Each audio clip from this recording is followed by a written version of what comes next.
Morning traders, welcome to the Traders Lab. I'm your host, Tom B. Thanks for visiting the lab today. Can I please get a screen and audio check in Discord and in the YouTube channel? Thanks, Marty. How we doing in YouTube?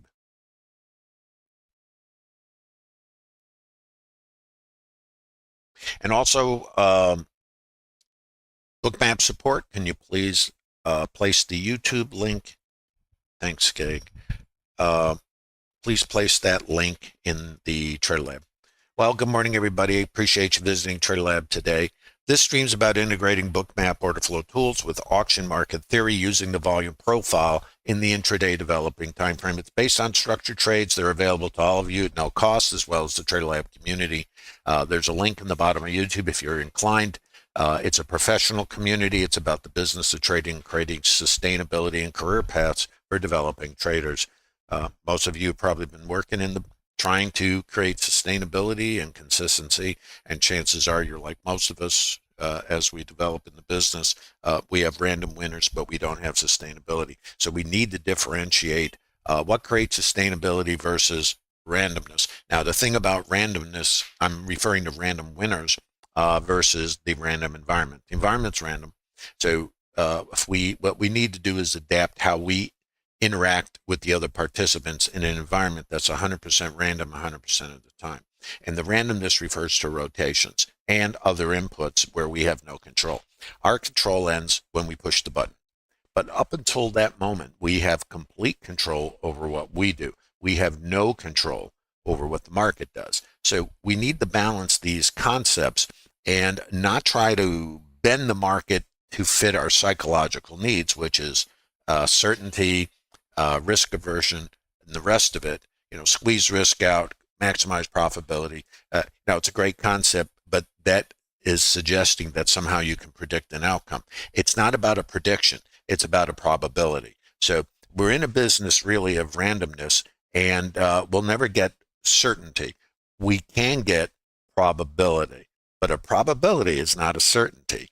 A probability is the outcome of a random distribution of interactions with the other participants. It's really the way casinos work. Now, I have to caution everybody, I'm streaming from Costa Rica. I have a dying laptop. If you've been following the stream, you know this, and it randomly crashes. It already crashed this morning just because. It's like, oh, what do I feel like doing? And we'll crash. How do you like that, Tom? Well, I don't like it so much.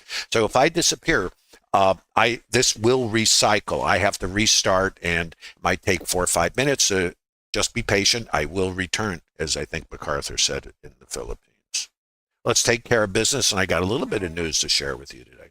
General disclosure, all Bookmap Limited materials, information, and presentations are for educational purposes only and should not be considered specific investment advice or recommendations. Risk disclosure. Trading futures, equities, and digital currencies involves substantial risk of loss and is not suitable for all investors. Past performance is not necessarily indicative of future results. If we get into real time, we talk.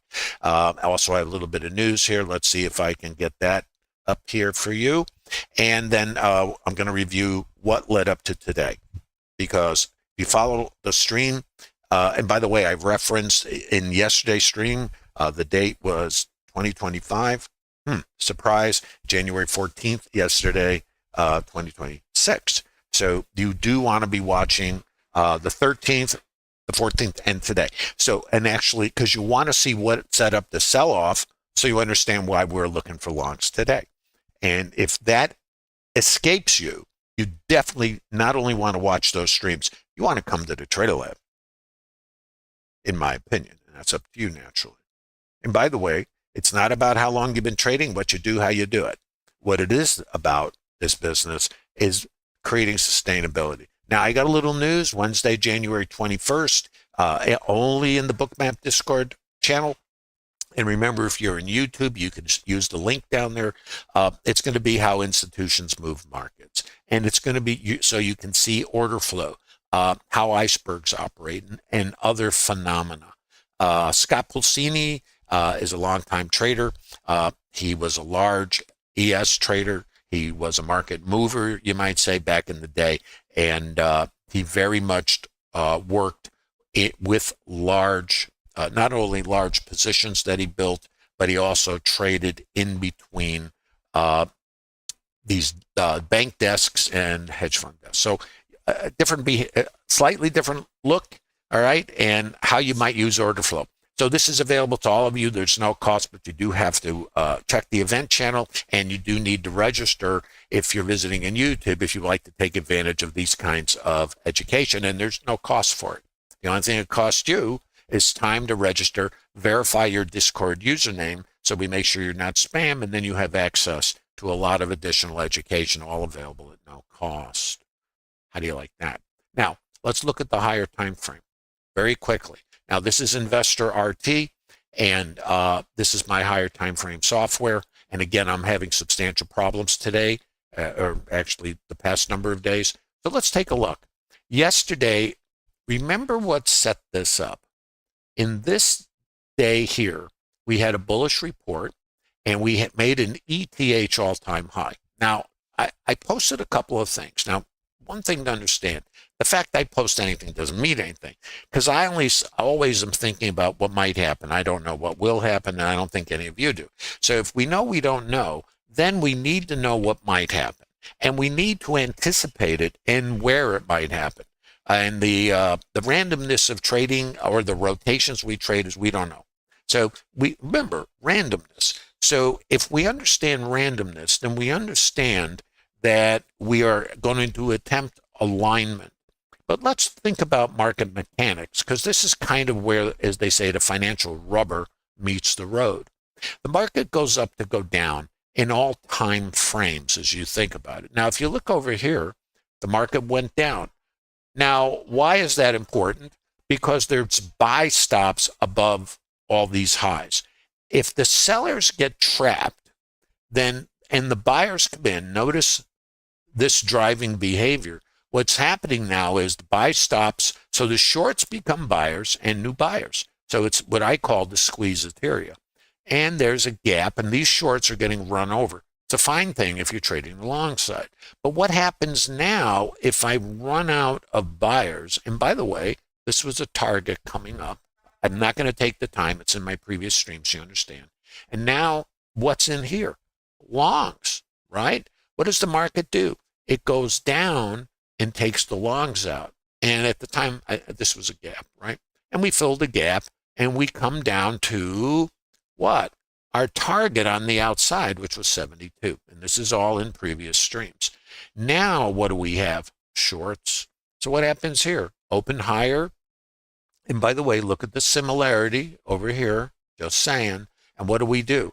Now we have our buyers built in, and then we get our new buyers. And what's the higher time frame trend? Up. So what do you think? You could trade from both sides. I certainly do.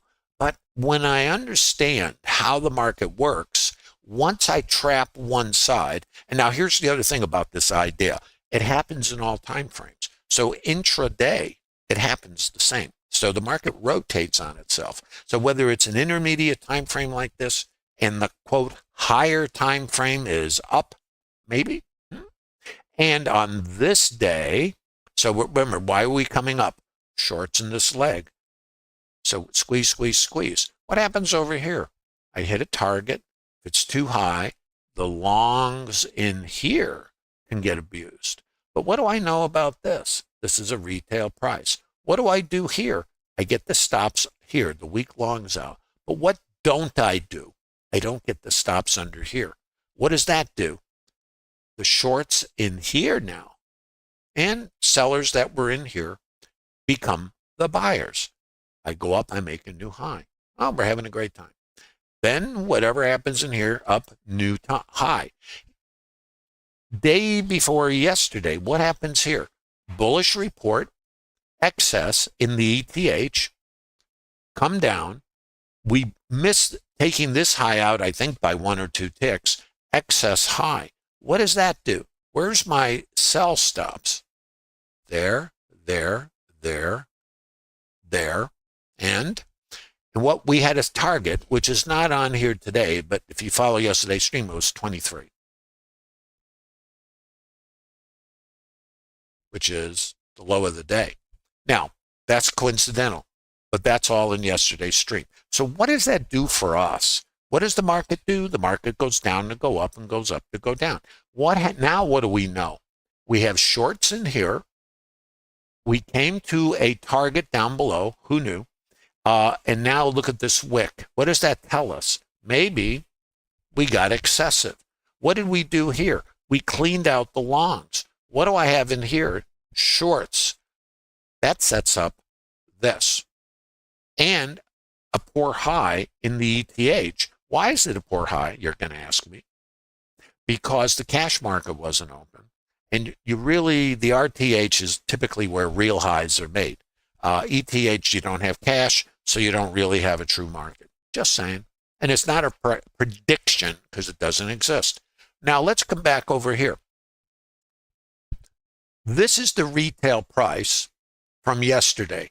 This is where the most volume was. This is for this whole swing high, swing low, where most of the volume was for this swing high, swing low. So I'm going up in time frame. This is the retail price. For yesterday, this is the retail price. Now this price up here, I think it's 202, 70.02, was the retail price here that was too high. So what I have here, too high. What do I have here? Too low. If I gap, where's my fuel? It's above this high, and then we have the ETH high. So the possibility, not predictability, is that we're going to take out the sellers who have buy stops here and potentially make a new RTH all-time high, or not. It's not my job. So in the TraderLab this morning, all I was talking about, and this is really important because everything I discuss is about developing trader sustainability. What do? Are you going to take shorts today? You're going to take longs? Based on this gap, what does it tell us? Let's go to our context grid sheet. If we open out of range and out of balance, what does it suggest? It suggests an impulsive move, potentially, and the market is rejecting the interpretation of the previous value because we broke from the prior day's range, and a break from balance or value represents that position trader activity potentially. And we typically want to trade in the direction of the imbalance or the breakout. Now, there's two possibilities here. This is now the other part. What happens often, and this is something you would learn in TraderLab, is a couple possibilities. You can gap and go, gap and rotate, and the rotation would be longs from here, taking profit, and also longs from the ETH, and the ETH can rebalance. Because remember, our close was all the way down here, so we got this big gap. You could do anything, right? So short-term traders might be fading this gap to take out the longs that are in here from the ETH and these longs, profit taking. That's called responsive selling.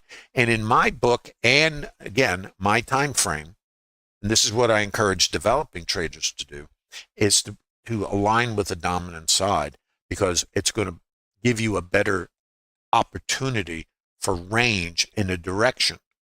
And we all take stops, so it's not the point. Okay. So we're looking for responsive sellers. In my book, just mine, not yours, it's counter trend, because trend is up, right? If it's counter trend, what do? Do we trade the counter trend, or do we use the counter trend for continuation trades in the direction of the higher time frame trend, which is up? Interesting question, isn't it? So if you're a developing trader, and this is just something from my experience of trading a lot of traders now over many years, is that you identify a dominant side, you use the counter trend as for trade management processes, so you can learn how to manage this, and then you wait for continuation trades. And in the TraderLab, we trade, if we're going to trade in the direction of the developing time frame, which might be up, even though we're going to see counter rotations, we have two ways to do it. We have something called mean reversion long continuation trades, which are outside in, and then we have a more structured trade called the IBF, which is after the first hour's low gets taken out, and then it sets up longs for reversion and then continuation with the trend. And actually, that's what happened over here. Now, guys, I have to remind you, I'm in an unstable technological situation here. If I drop out, I will come back, hopefully. And I will, but it'll just take some time. Is everybody with me? Now, let's go to Bookmap. So what are we trying to do? Align with the long side. Why? We already got our shorts, our longs out. When the longs come out and the trend is up, what do we want to do? We want to be a buyer. What did we do yesterday and on this day? We were sellers, at least in the stream. Now others take long, short, stand on their head. Me, shorts, shorts. Very profitable day yesterday, right? Now what? Longs, you see? And again, I'm not saying it's the best way to do it. I'm saying if you're a developing trader, you need to be intentional, not a whirling dervish. And again, I have to say no offense to dervishes, but you need to be intentional, slow yourself down, be patient, and already know where your trades might show up. And again, that's trade plan, not predictive. So this is the RTH open. Let's look at a couple things. Now, when you open higher outside of range, we have statistical probabilities. Now remember, there's a couple possibilities here. The gap, we can get responsive selling, which is fine. And then the other part of it is we want to get continuation long if we're interested in alignment. And this is, again, a time frame orientation. Shorter time frame traders are going to trade rotations, right? And you can trade a longer short. It's not the point. Developing traders should be more intentional and be waiting for their trades. That's all I can tell you. Up to you whether you want to do that or not. It's not my business. This is your business. And in my opinion, your business is to survive and learn so you can then expand your business. So let's take a look. RTH open. Now here's some probabilities for you. Opening higher outside of range. Now remember the statistics. Write these down and you have to vet them for yourself. There's a 98% probability we take out the first hour's high or low, high or low. And if we take out both of them, that's about a 29%-ish probability. Don't worry about precision. It doesn't exist. The overnight volume point of control, this is the highest volume, and this is going to drop in and out because of the problems I have with this laptop. Let me try to find these levels. Well, great. This has to come back. We have the previous all-time high from the RTH, which is a target. There's buy stops up there. And we have the ETH all-time high, which is also a target, which was excessive. But again, typically, and I have to say often, true all-time highs are not made in the ETH. You got to remember that. Okay, thank you. The overnight volume point in control is the last auction, and this is the highest volume from the ETH. Think of this like shopping. There's about an 81% probability we come over there. Or not. You know, who knows? This is the retail price, 70.02-ish, that we left behind the last time we were up here. That was the fair price. But what did we do? It failed from here. And then we got our selling, which took out the weak longs. Now that the longs are out and the shorts are in the market, that sets up our longs. Okay? Now, there's more. Filling the gap is about a 67% probability. But that's a raw statistic that these statistics, you understand, favor something called context. There's nothing mechanical in trading. Remember, it's maybe. The best you have is maybe. So taking out the first hour's high or low, 62% on the top, 58% on the bottom. So it leans to the upside. Let me see if I got anything else over here. Not at the moment. And roughly taking out the first hour's high and low. Well, I've got here about 22, 23%. You know, it doesn't matter. So what is our deal? Possibility for selling. Possibility because of the 82% probability to get down here. Also because of the gap and the trend being up. Possibility we never get to any of this. And all we do is bobble around and then continue the squeeze because my stops are here. You see? So I'm already thinking only longs. I just want you to see the drift. Doesn't mean I won't do anything. You know, it's not my job. My job's alignment. That's how I see it as a trader. is to get an alignment. And then, of course, the variable is where. Are you guys tracking? By the way, if you're in YouTube, you can access the TraderLab. There's a link at the bottom of YouTube. I am watching the Discord chat on my phone. Unfortunately, temporarily here, I cannot see questions in YouTube. You can review the stream later, of course. And if you like, come to TraderLab and say hi, and feel free to drop your questions over there. I hope you guys are with me, and I hope you appreciate the stream. Please give a like if you're visiting in YouTube. There's no cost for TraderLab. So in exchange for that, a like is useful. So let's take a look at the first opportunities here. RTH open. Now, what I always suggest to developing traders is patience.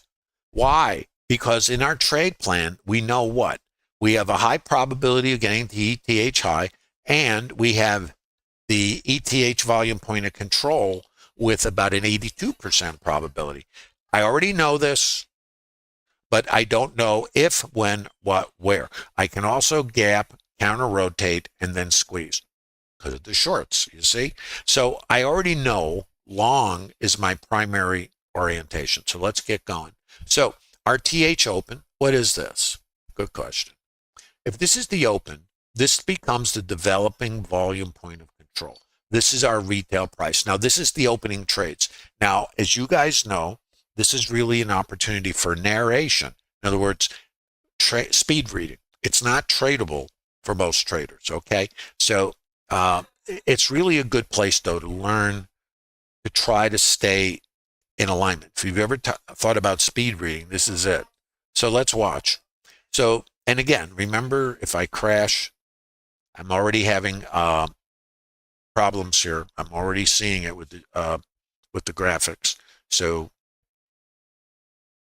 I'm going to say we anticipate trades, and for me right now, I anticipate crashes with this computer. This is the new retail price. As the volume comes in, what it's telling us, remember, this is a foreign language. It's saying is the high volume, when we move down with volume in a very micro structure, it is saying this volume here is too high. I break low. This now, there's more volume here, which is logical, by the way, because this starts at 0 at RTH open, but it's micro. So this is micro auctions. So too high, too low, retail, high volume right there. If now I have more volume here, this shifts down because this is just measuring the volume, and that's too high. Now I'm in the microteria, you know, with a tweezer and a laser. Microscope, I think they call them laser microscopes. New retail price. I break away. What does it say? Too high. So I'm seeing the responsive selling. And this is my next place, because this was the highest volume last time I was up here. So this, if this is now too low, I can bounce off it and return here. This would be my first area to look for a long mean reversion to come back here. So this is the first area. Now this is extremely aggressive, and I always suggest to traders, don't trade here. It's too early. We're in here 15 seconds, you see. So this is not a thing anybody ought to do. Let's just watch. This is the location. Now remember, this is not mechanical. This is areas. And the thing in the auction to understand is what creates areas, and why are they relevant, and why might we get behavior. And there's no precision. So when I'm sitting here looking at this, I'm looking at order flow. I see my sellers, by the way, are here. We get our RTH open. What is here? Sellers. What is down here? Buyers. If I break below the buyers, now this is an order flow trigger, I have resistance here. I have a new retail price here, and this is too high. Now this is multiple pieces. Don't worry about it. You don't need all the pieces. You can learn in TraderLab what it means. That's what you can do. You cannot predict what will happen. So here's what I know. I know now I have resistance here because of this. and I have resistance there, and I have potential support here. Okay, I have support here. If I break low, it is now resistance. This is the mean. If I can clear here, I can then go there. And if I can't clear this and this, then I'm not going anywhere. This is resistance. And again, these are not trades anybody ought to take. This is how you learn to read the market. Okay? This makes some sense. This is how you train your brain. Okay? Let's watch. This is resistance. This is potential support. So this is a trade that may or may not be qualified. Now, I'm not even in here a minute, and I always just say to developing traders, it's not your trade. It's behavior. Start anticipating behavior. I have a little saying I coined for myself many years ago. It's you have to anticipate to participate. Mentally, I already know, and you learn this in TraderLab, where behavior might take place. And then I have to already know if it comes to a specific location that I will look for a trigger here. I also have this, but when I break below, this is resistance. This is an obstacle. But what else do I know? Let's come down to time frames. There's sellers in here, responsive sellers, and maybe shorts, don't know. And there's buy stops in this leg. So if I know there's buyers in here, and this is support, and instead of breaking up, I break down, this is resistance. I get microstructure in alignment with the naked volume point of control. I can buy this for what's called mean reversion, come here, because I have over 90% probability of getting up here. Okay? This is the first opportunity to observe, not necessarily to trade, to observe. And remember where our resistance is. Look what comes in the book. Let's just see what happens now. Resistance. What else? Resistance. Put pieces together. Resistance. Absorption. Right here. How do I know it's absorbed? Green delta. Aggressors. Who are the aggressors? Two types of aggressors. Buyers. Short covering. Where's the sellers? In here. Same concept as I showed you at the top of the stream in the higher time frame. The market rotates, counter-rotates on itself. Why does it go up? Well, you're going to say buyers, but who are the buyers? Aren't buy stops market orders? That's why I can see the delta. And now, what happens when I see the delta and the market doesn't go up? It means there's a seller. With order flow, I already know that this is resistance. And this comes in, I know I have to clear this and hold it to continue. Okay? This is what you can learn in TraderLab. And again, you don't just show up and hang out for 3 months and now you're, no, you're going to have to work and you're going to have to change your beliefs and you're going to have to accept that you don't know what's going to happen at any moment because that's the reality of our business. We can suspect and we can anticipate, but we cannot predict. So I can anticipate behavior here. I don't know if I'm going to break through these sellers and hold this and then go to the next resistance, which is this. Okay, let's watch.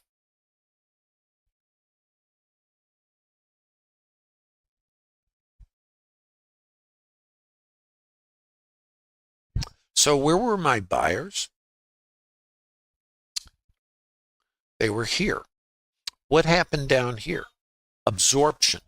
What about this? Isn't this still important? And here's something else. Now I'm posting this in TraderLab. What I'm attempting to do is help traders understand what's happening here. What is happening currently is the market is mean reversion. These are long trades if they're qualified. Now I'm going to show you. So this is a long trigger, but it's advanced. There's your resistance. So what do I have? I have buy stops in this leg. I got resistance. I got resistance. Where's my buyers? They're down here. So the question becomes, and again, let's come back. Real estate, location, location. You see it? If I come down, is this still too low? That's the question. I don't know the answer. Do you? So here's the other piece I see. Gradually, the volume is moving higher. So if the volume is moving higher, it might say that this is too low out here. So I'm going to label it variable high volume node. So, and what these variable high volume nodes are, I made it up, who knew?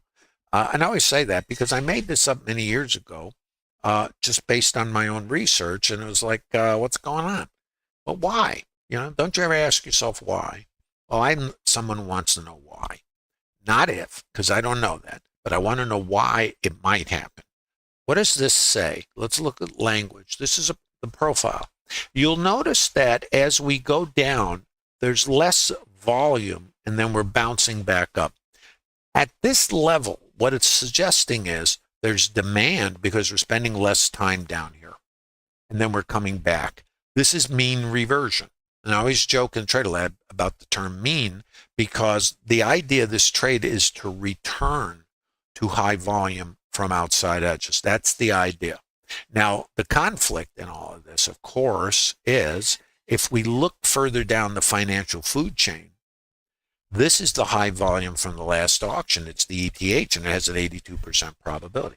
So what are you trading in a time frame? Are you looking for the responsive selling to target the check of this? The check of this level is the same as the check of this level. If this level becomes too high, then I have this, that 82% probability. If I hold this level, I can continue to squeeze and take out the ETH high, you see, which has over an 80% 90% probability. So 80% down here, 90% up there. And what's the trend? Up. So the idea of your trade plan is which side do you want to trade from?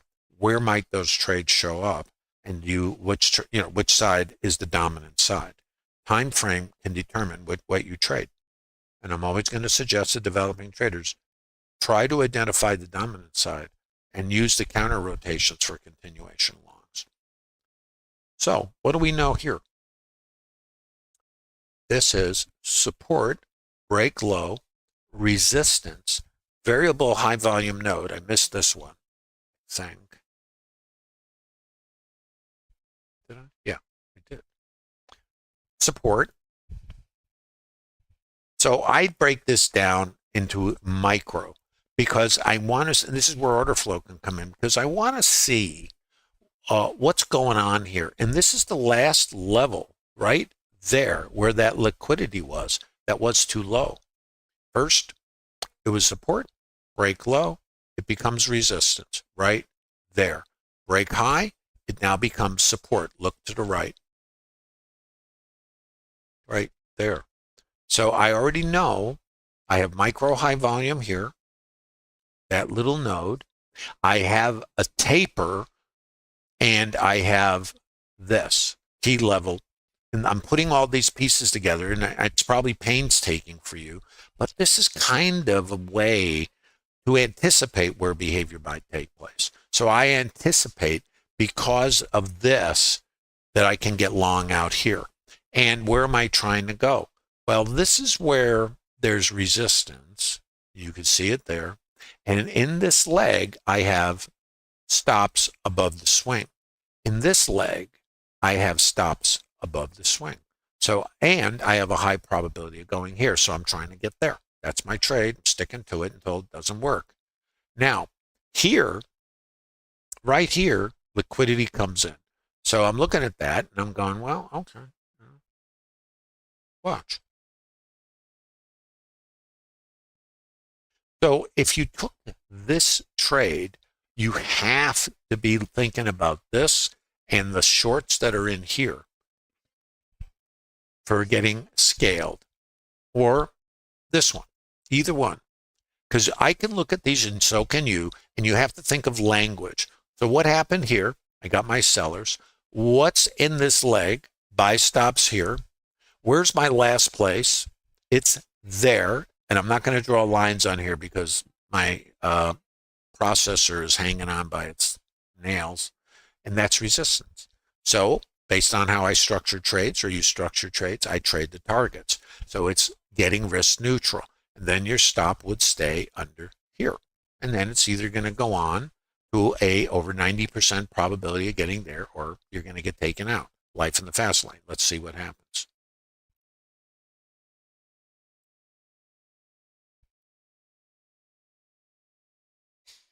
Break low, you get taken out. Now watch.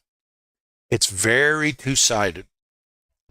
So if this is too high, so I have too high here, too high, break low. Now this is support. So it takes this out wherever it was. I think it was here. Can't remember. One of these. Was it this? Yeah, it was this. So this was the long, right? And it fails under here. So you'd scratch, let's say, or make a burger. Comes down, liquidity comes in here. Now the issue with this is are we only taking this stops out that are under here, and then once the inventory is grabbed, are we now going to come back across the range? This is very tricky, you know. But now let's come back and look at order flow. Here's my buyers. There's my sellers. So I'm looking at this, and I'm still thinking long. Now, this is problematic because what's difficult about this is mean reversion is very hard in the sense of where's the outside edge. So what I do, and it doesn't matter what I do is I'm trying to align with the dominant side. I also know that I have 82% probability to go here, but I'm not taking shorts. I'm only taking longs because I'm looking for us to squeeze out the shorts that are still in here. So that kind of keeps me on one side, you see. So look what's going on here. Support, and look at these buyers. I'm seeing aggressive buyers, you see? I'm seeing them. So I'm continually trying to take a long. So where's my long? Support is here. Buyers show up. Look at the rotation. It's two-sided, but I'm noticing the aggression still from the long side, long side, long side, long side. So it's keeping me, and my plan today is just really for longs. Right here, again, break low, resistance, break high. This becomes support, order flow, and this, again, I'm going to say, this is even difficult for me. It's hard for me because I have to be getting long, and this kind of blows away from you. And the thing about it is, look at the speed, look at the aggression, and it's going where? To the mean. Still mean reversion. Very mean.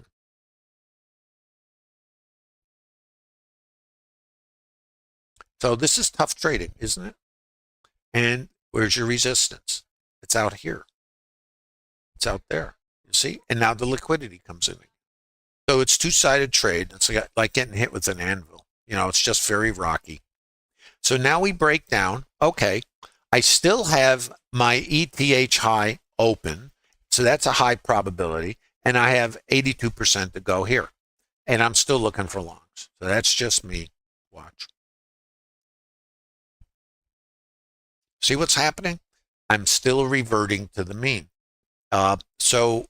And these are just longs. Now, this doesn't necessarily mean it has to be anybody's long. I did post in TraderLab. Now, what I do is I share 60 PDFs of structured trades. A structured trade is just something that you can look at. It was never meant to be a trading course. It's just traders were asking me a lot, what are you doing? So I just threw some stuff together. And this is like from 5 years ago, before I started TraderLab. Bookmap asked me if I would do it. And I said, yeah, okay. You know, never thought I'd still be doing it. It's not what I do, you know. But I like helping other traders, and it always comes back to I wish somebody had helped me. So Nobody did because there were no off-floor traders. When I started, all my buddies were floor traders. So I was an anomaly at the time. So this, we get our aggressive buyers. The sellers were here. This is the absorption. This can be support right here, but your risk is out here. The other thing you need to be aware of, this is a double bottom. This is not a strong low. Just saying.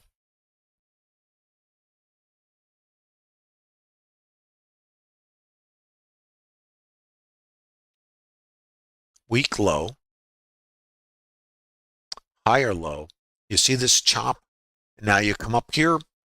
We are looking for the ETH high, and look at it runs into liquidity. What else do we know up here from the RTH open? Too high, and it's right there. So I know that's resistance, and this comes in right after it, front running the ETH high.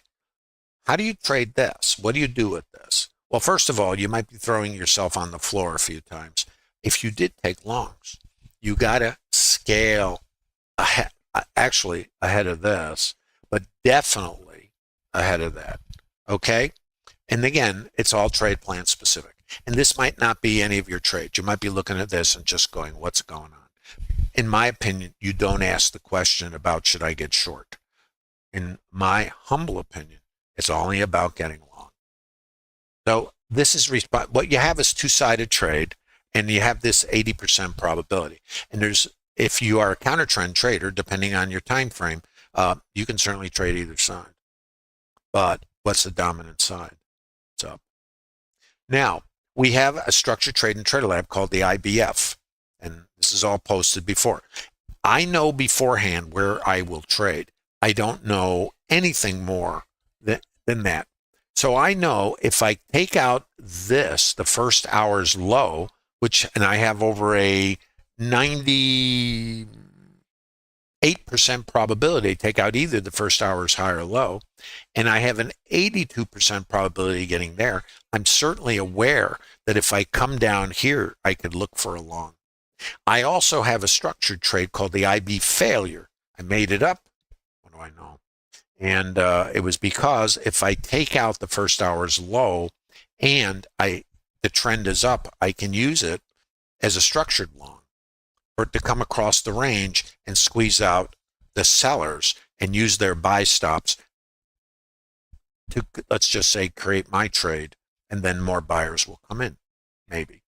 So here's my location, resting liquidity. You can see it in the book, 82% probability, no clue. What happens?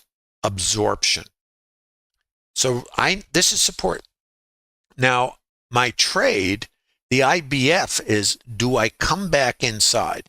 If I come inside, this is still a mean reversion trade. So the first idea here would be to get long, scale, and then you're looking to take out the high.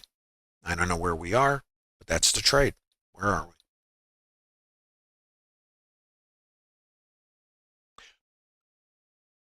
Where's resistance? Isn't it right there? And by the way, this sets up your counter rotation. This is a sweep into liquidity, gives you one of these. Let me talk a little further. Let me go back here. Hope you're getting something out of this. Remember, if I crash, I have problems here in Costa Rica. This is your long, IBF, break high, entry. When I was looking at this for a long, I was looking at this, I'm saying, man, this is this was really, I'm going to tell you exactly what I did right here. I see my sellers, I see the liquidity. I'm looking at, am I getting absorption here? I'm looking at the sellers. Now this, I'm going, oh, that's it. Look at the delta. Why doesn't it go down? The buyers are here, okay? Now, I'm looking for the buyers, and I'm actually looking for this to happen in here. And I'm seeing the buyers, and I'm going, come on, man. You ever say that? And then I see this. And right here, I'm going, oh, this looks like it's going to fail. But what do I know? I know my buyers are here. And I always suggest in TraderLab, and this is just something you can take note of and ponder, don't put your stop here. Why? Everybody puts their stop there. So think like a retail trader. Don't act like one. Why wouldn't I put my stop there? Because of this. Because suppose it did this, and the buyers that were here went, oh, really? Let me have some more. And if they're willing to buy here, wouldn't they be willing to buy here? Wouldn't they? Maybe. So if I break down here, and now the absorption happens here, I call those stop picks. And you guys, and even me, I used to many years ago that, gee, look, they picked my stop off. It's like somebody did it to me. Well, guess what? I did it to me because I didn't put my stop in the right place. And that's because I'm risk adverse, and unconsciously I made a decision where to put my stop, not based on good practice, but based on my risk aversion and FOMO. Does that make sense? So I had to differentiate between what was good practice in the trading business or what was driving my decisions that had nothing to do with the business. And that's when I talk about randomness and making choices that are driven by psychology and primal wiring. You know, I don't want to get bit by this saber-toothed tiger. Okay, great. Well, in the meantime, you starve to death. So if I know there's stops here, I'm not putting my stop there. And that's because stop pick. Okay? So this is the IBF, and your long is here, your scale is here. And now, because the trend is up, we're looking to come out the top. So let's see. So come out the top. And now we are looking for, eventually, somewhere, the RTH all-time high. And why? Buy stops are sitting there, so we have built-in buyers. And this ETH high is not a qualified high, in my opinion. In other words, typically these aren't left. So the possibility exists, maybe at some point, doesn't have to be now, ever, or never, to take that out. That's my plan. I'm sticking to it, and whatever happens, happens. That's it. Nothing more deeper than that when it comes to this business. Trade plan, random distribution of outcomes, trade management. Now, when you get into the rotations of the market, now you follow a rotational plan of trade management. And again, that's up to you. Does this make some sense, everybody?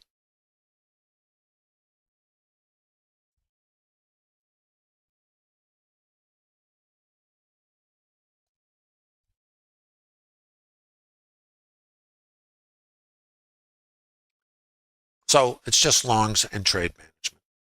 So I don't know where we are. I know that's the current high of the day. Let's see what goes on.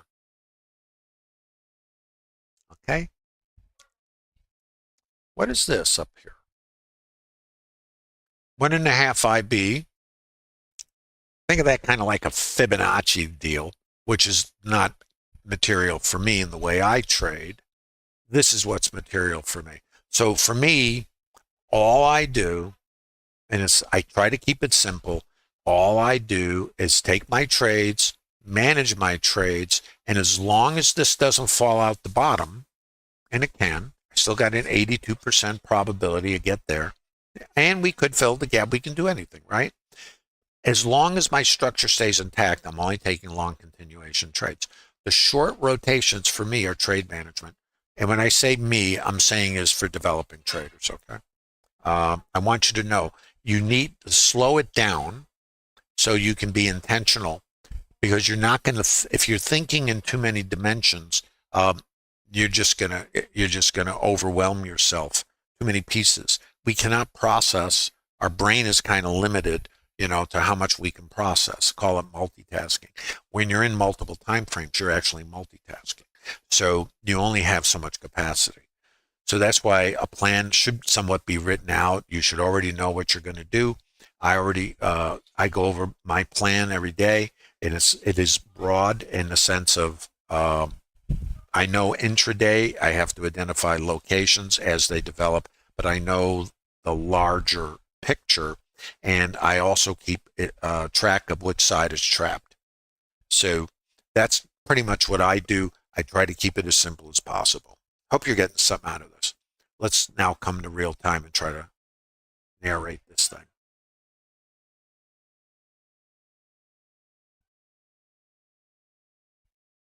Still very two-sided. So we have our IB high here. This is support over here. We have our buyers in here, and the market can come back here. This is called mean reversion. So if you're trading a dominant side, which I'm going to go out on a limb and say it's a long side, then you would be using a trade management process for these longs.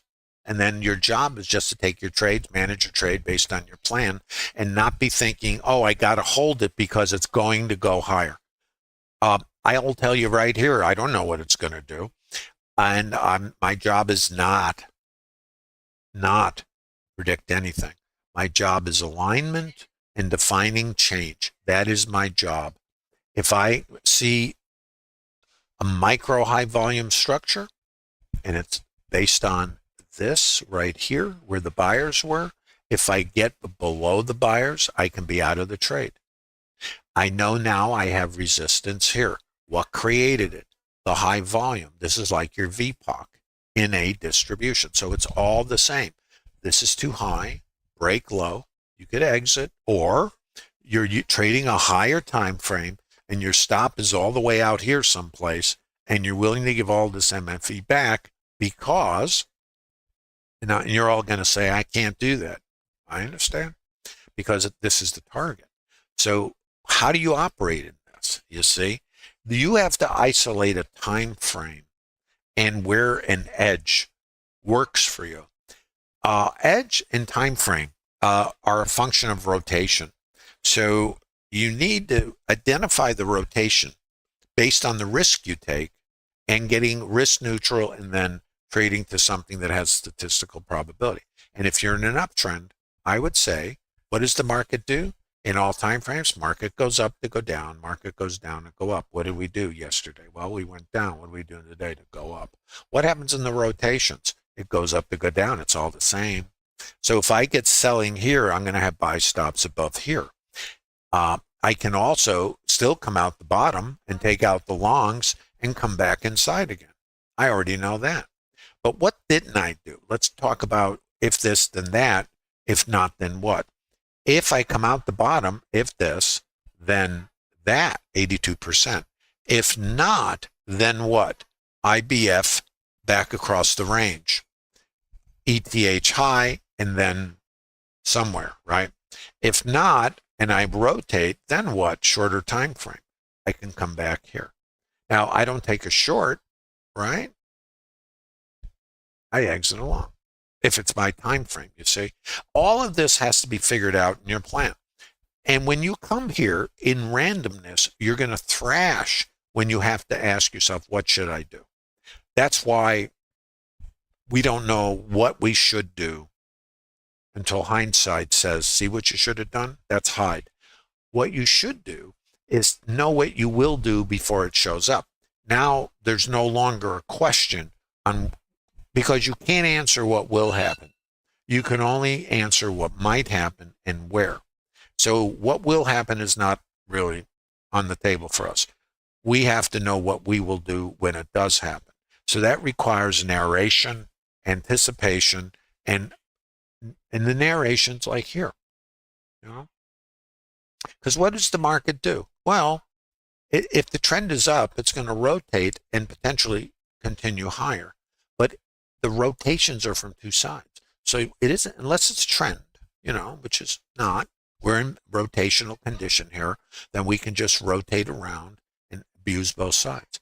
So here, for example, why didn't it go up? Well, same as here. There's a passive seller here. Why didn't it go up here? A passive seller. Where does it change? When these sellers get below these buyers. Sellers are here, right? Buyers are there. So you can kind of bracket it. And that bracket is this. and the high volume is there. That's like a VPOC. If it becomes too high and I break low, I could be out of the trade if that's my plan. And I'm always going to kind of say if it's my plan. So, because what is my plan? Well, it's not mine, it's yours. So that's why the plan dictates your behavior. Because what happens if it just does this and then continues? Then you're going to say, I shoulda. No, you shoulda follow your plan. This is just one unique random event. And if this is too high, I can then do what? I can come back here. It's mean reversion. When I come here, it's mean reversion to there, because that's the mean of this distribution. If I come down, it'll be mean reversion to here, and I can rotate outside. Then what that can set up is outside in reversion trading. So now I have multiple distributions. So let's look at them. Too high, too low, retail. If it's too high, I leave it. Now I come back potentially to the next place. That was too low. It's also the IB, which can set up. Now this is not trending, so you have to be very careful if you're going to take a long here because your resistance is there. Just saying. Let's see what it does. You have to be extremely careful. We're not directional. We are rotational. So this is the next area here. There's your liquidity. Your stops are here, here, right? And here.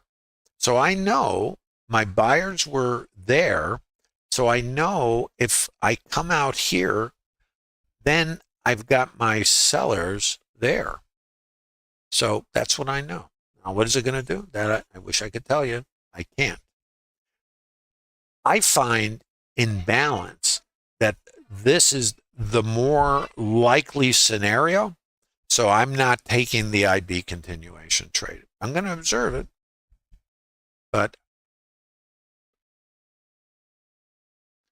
because if we were really highly motivated, then I know this is my outside edge here. So if I get under here, I can go here. If I don't get out here and into these stops, and look what's happening here, I have to see what happens here.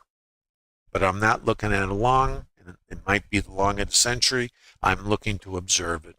The key for me is this if I'm trading shorter term rotations, and then I'm going to be looking to put the trade back on again.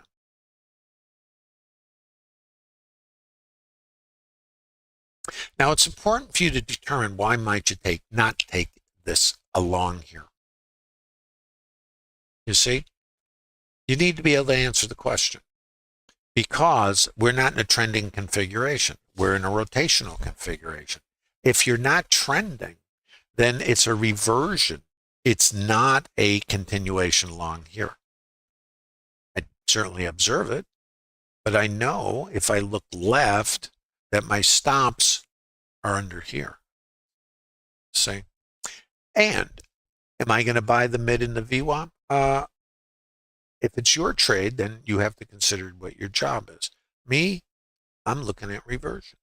So I have to look because if I get a trade in this area, then I have to look up to where my volume is. My volume is now sitting right here. There. IB from the other side. So any long I take, the IB high is going to be a scale because it's also a high volume. So this is resistance. So if this is resistance, I have a dual IBF, and that puts this potentially on the table. Let's just see what it does. It's not a trade recommendation. I'm in balance. So if I'm not trending and I'm in balance, then it's potentially either you're trading one side and you're exiting, like here, and you're not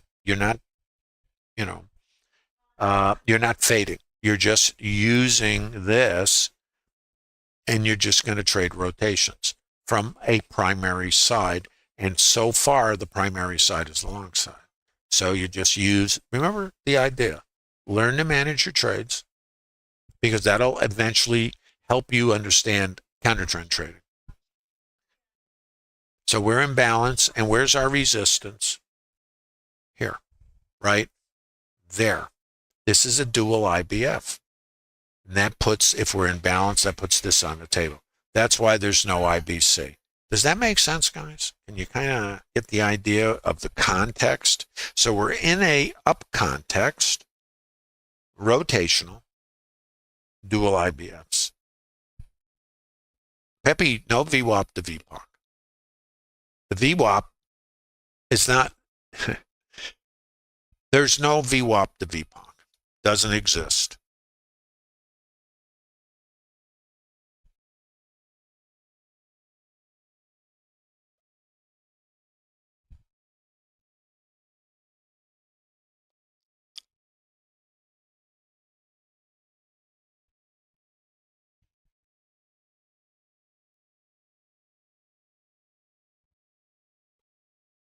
So let's watch this.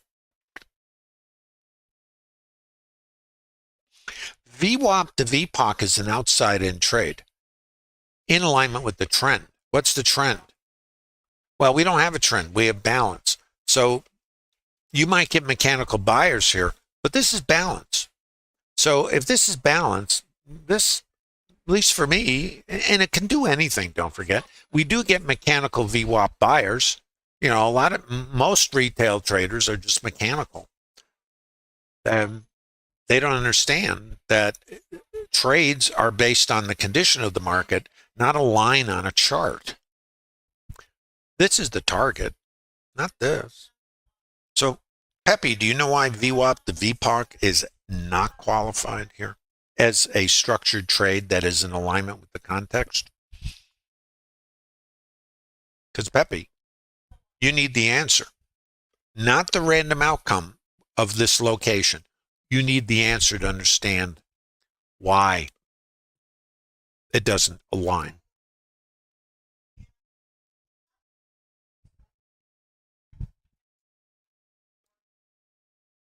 By the way, if you guys are visiting in YouTube, appreciate it. Don't forget, I'm in a totally unstable technical situation here with a dying motherboard. Very nice. It's like putting the paddles on the darn thing, you know, and see if it comes back to life. So if I crash, I will come back. It just randomly crashes. And I mean crash, it just goes dark. There's no restart. It just is gone. So that's different. It's not a software issue. It's a hardware thing. So anyway, the target on this, not a recommendation. Notice the mechanical buyers. Remember, guys, think like a retail trader. Don't act like one. If we're in balance and we have what? A dual IBF? This is the target. Not a recommendation, naturally. So let's talk about our trade management. If the trend is up, which is fine, we had the long IBF. That one is qualified. It is aligned with the trend. Okay? If I get my sellers up here, it's an exit wherever. Okay? If we come underneath the IB, it is an IBF, which is to here, and that's counter trend, depending on how you define trend. Okay? If I get below this, then I can come back out over here and then come back outside. I still have an 82% probability to come out in here. So how do you trade it? Well, maybe just longs because of the higher time frame and the stops over this all-time high. Can you see the logic of picking a side? And it doesn't mean we'll get there today. You know, it's just an alignment thing. It's not a predictive thing. So trade management over in here, out of the longs. The long would have been from down here. So that's a profitable opportunity. Mean reversion longs, they have worked. It's more advanced because you're catching an anvil, you know. So this is the mean. So the IBF long is reversion trade. IBF short, counter trend, is a reversion trade. You see? So if you can break it apart into what's aligned in a higher time frame to what's counter trend, now you can determine how you want to use that understanding that you're going to develop. And I'm always going to come back to, since we have different traders in here, different time frames, and different experience, that developing traders who are not yet consistent or have a sustainable process stick to a primary side and define the dominant side, and then just trade from that side. Because the other part of it is, suppose the dominant side changes, which it can, and now the shorts become dominant because the longs fail up here. Let's just say that happens. Then you'd be off the longs. You wouldn't necessarily be taking shorts, but you would now disqualify longs. That's where you have to learn this one dimension to become proficient to be able to then operate in both dimensions. Is this making some sense?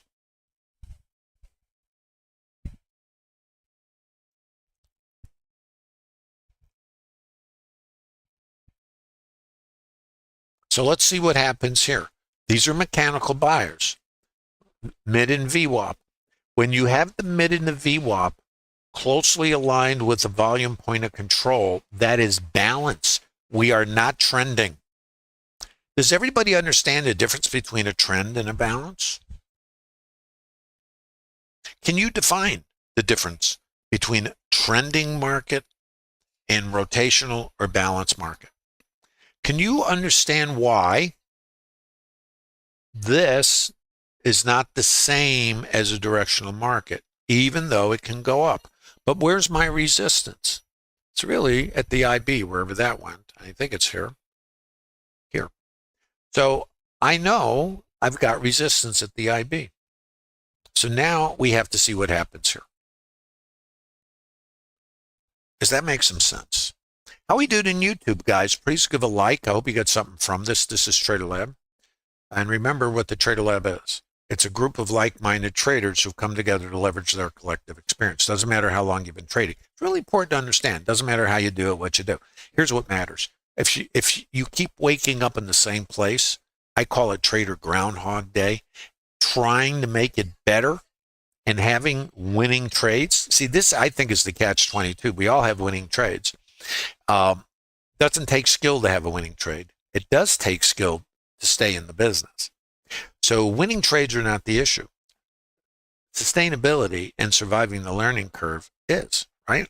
So we all have a limited amount of time and a limited amount of resources or dollars, depending how you approach it. We have to do something with that time. And if we keep waking up in the same place with random winners and we think it's squeezing the risk out to get more certain, that's not the business. So you're solving for the wrong thing, in my opinion. At least it was for me. So I'm only talking about me. And I will say anybody who's in TraderLab is the same as you, because we're all done the same thing, I think, right? Anybody in TraderLab not done the same thing?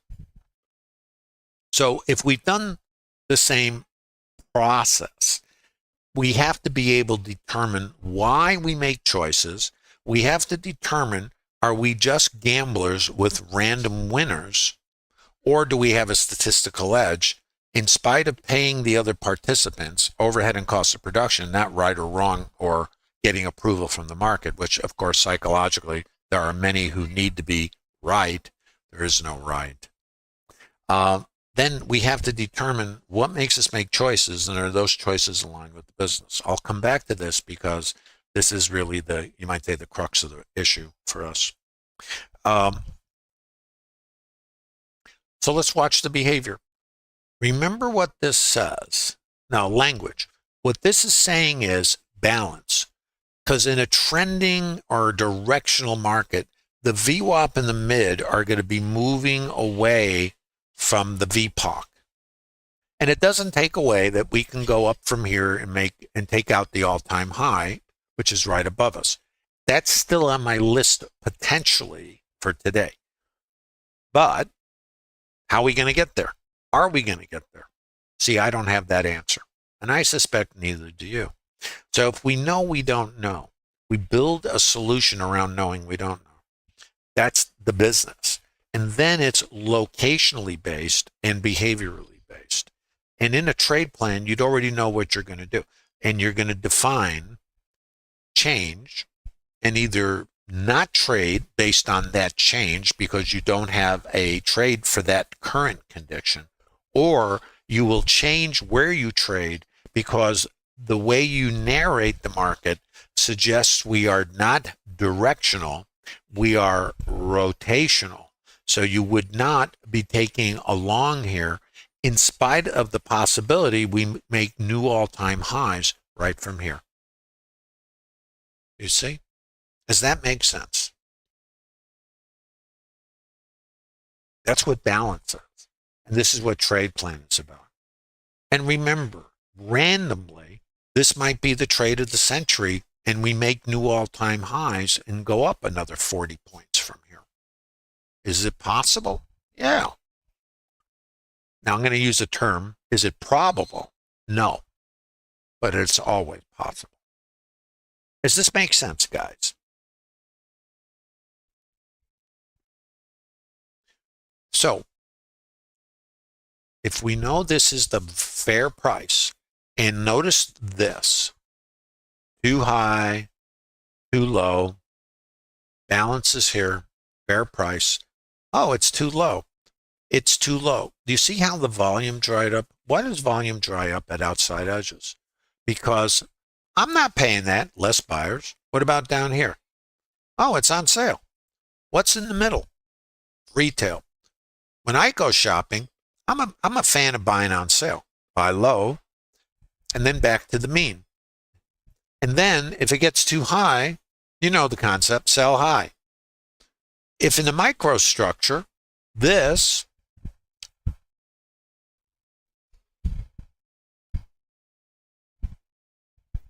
is too high, this is reversion.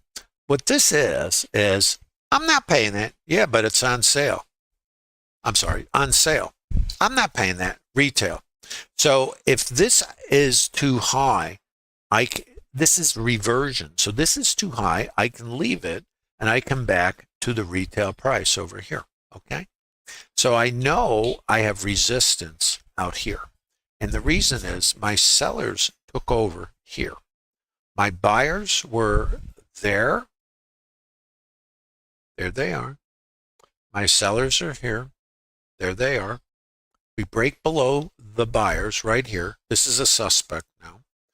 Don't forget, my buyers were there. My buyers are there. I don't get above here where the sellers took control. The sellers are in control. I break low.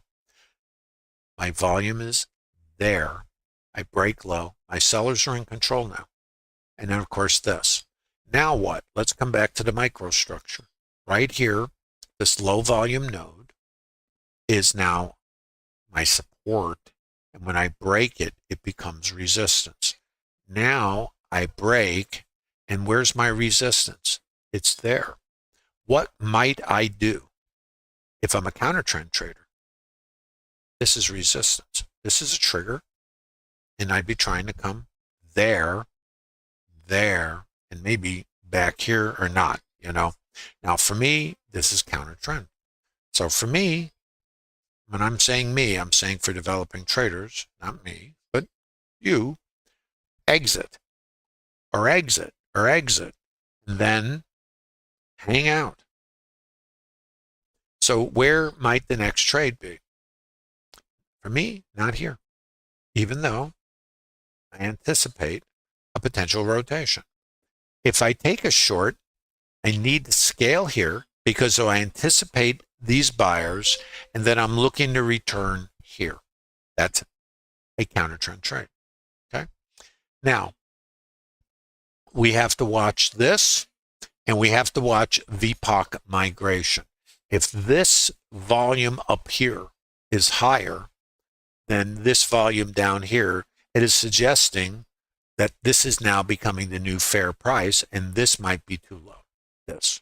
So we'll see what it does. I'm going to label it just in case. I've got about 15 minutes, and if this thing doesn't crash, it'll be a wonderful day. Let's see what it does. And again, I want to be very clear. This is not my long. But let me show you a couple little things Just want to show you something of interest, I think. No, this is not my long. So now here's the way I would experience this. If this is where my sellers are, this outside edge is this is resistance, and that's resistance. If I see this rotation here, it needs to get above here. Otherwise, it can still come back here. I have no long, I have no problem structurally.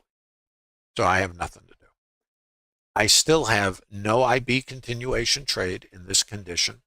And if I take no further trades, I'm okay with that.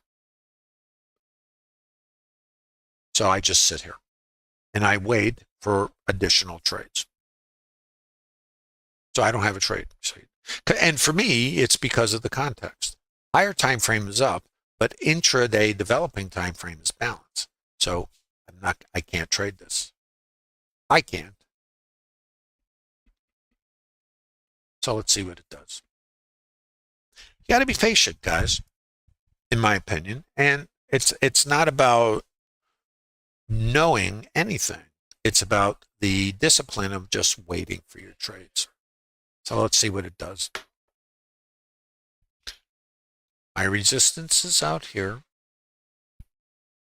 and here. So I got this and that. And I only want to take longs, but I have no location for long.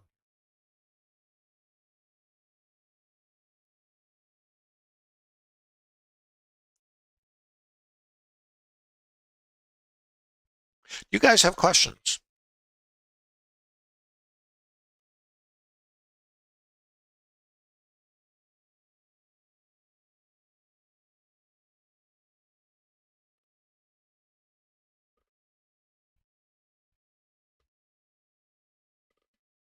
Let's see what it does.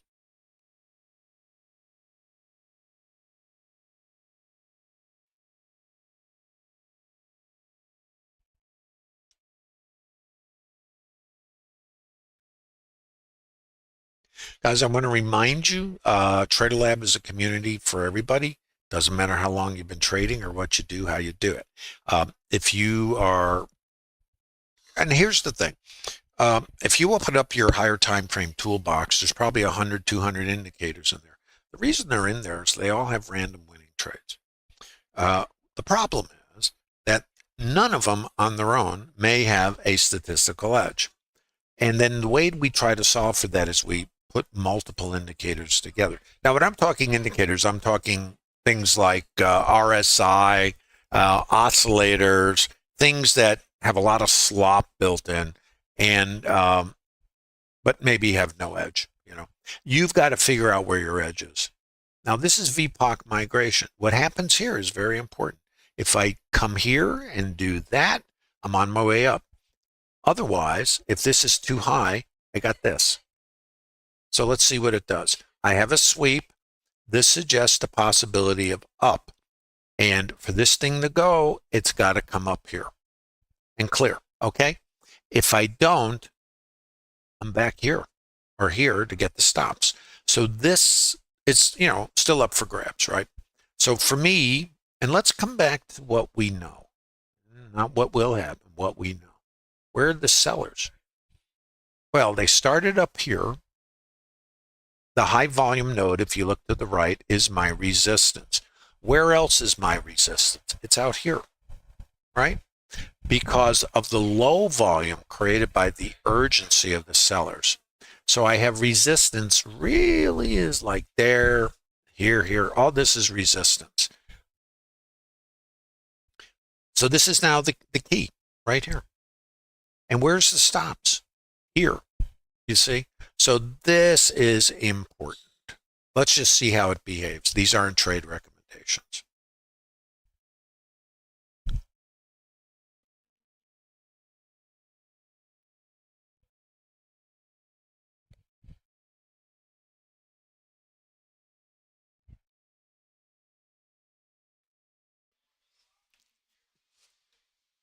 So whatever it does, it does.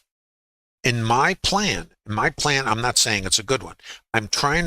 What I've tried to share, the plan I'm sharing is for developing traders to slow down, anticipate behavior, certainly not predict anything, but to anticipate what might happen and where.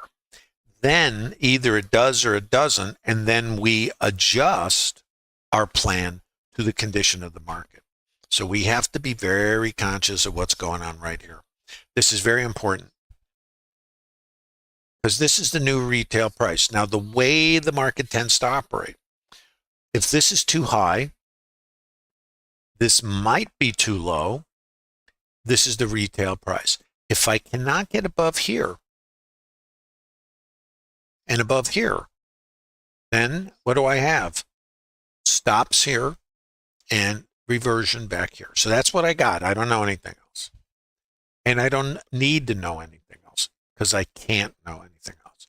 What else do I know? I'm in balance. So continuation trades, I think, are problematic from this location, as I've stated. Now, it doesn't mean, and I have to always stress, and anybody who's a trader will tell you, this is not a right or wrong thing. It's a definition of the condition of the market and then where your trades might show up. And if your trade does not show up and the market goes and blasts off and takes out the all-time high, other than your emotional response to it, there's no such thing as I shoulda, because if it's not in your plan, you shoulda nada. That is what will keep you in the business over time, not an individual random outcome event. I want to stress that because TraderLab is about building a business. It's not about a video game. Hope that makes sense.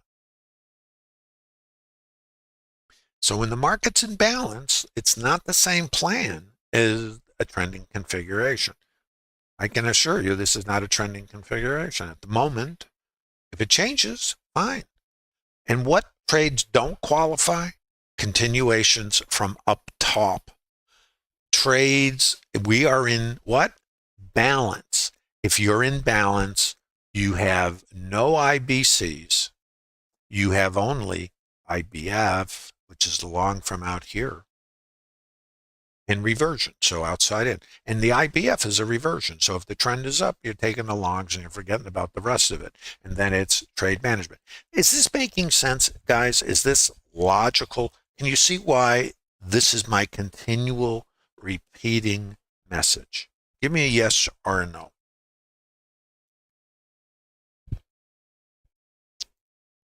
Because if you can't trade and understand context and determine a dominant condition and a developing condition, then you won't know which side to trade from in the higher time frame. And then you need to come down in time frame for navigating rotational trading. And if you're not trending, what are you doing? You're rotational.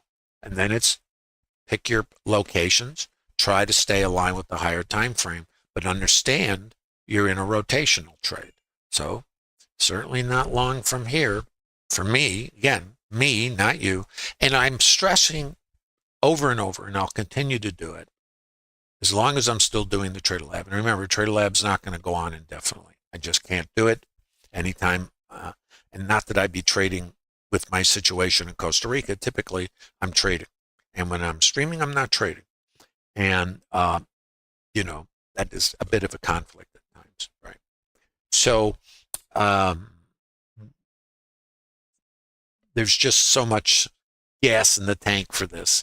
And I think also there's enough in the library at this point and enough repetition from me that traders can take the information I've already created and published and create a business model. That's what I think. So the more I do, the more I also think I've already done it. And remember, guys, in the TraderLab, there's streams I've done up to 4.5 hours long of real-time narration.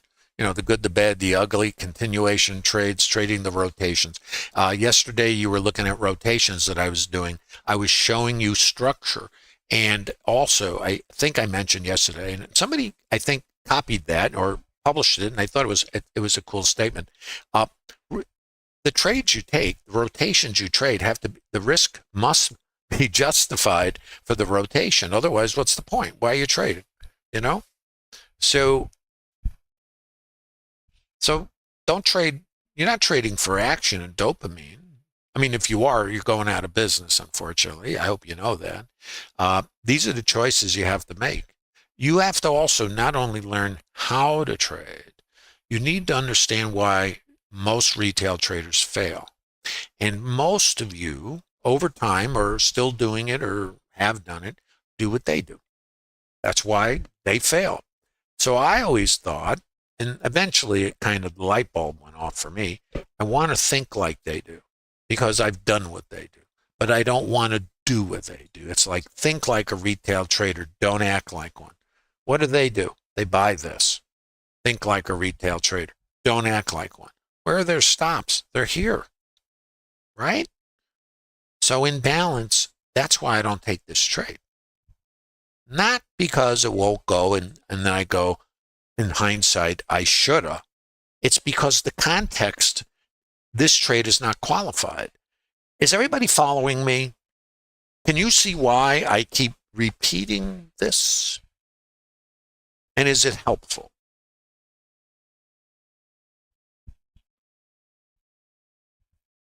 And can you also understand, with all humility that I have about this, is I don't know what will happen.